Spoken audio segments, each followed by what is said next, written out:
Tens of thousands of people's personal information at risk. An audit released today shows Kansas City's not following recommended practices when handling all of our records. 41 Action News anchor Jodianne Thompson talked with the city. Jodianne, who is at risk here? Well, if you're an employee of the city or if you've ever dealt with a city office, like paying a traffic ticket, for example, this 27-page audit shows any personal information you may have given out could end up being in jeopardy.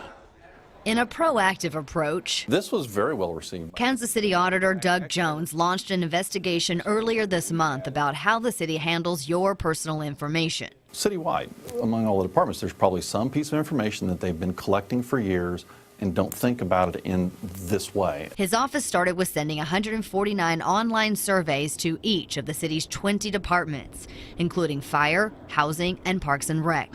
Each office was asked if they have any or all of this data stored electronically or on paper: dates of birth, social security numbers, medical information, bank account numbers, and credit card numbers. All of the departments had at least 2 categories from that list. The auditor found over half the departments do not train employees before they are granted access to personal information.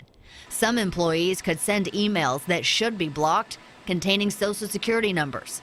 And almost 75% of the department said they do not have a plan if information is compromised. A lot of the departments have some policy or procedure related to it, but it doesn't cover all the aspects needed to do the best job we can to protect this data. Jones was clear to say no information has been breached. But if the city doesn't do all it can, it leaves an open door to hackers.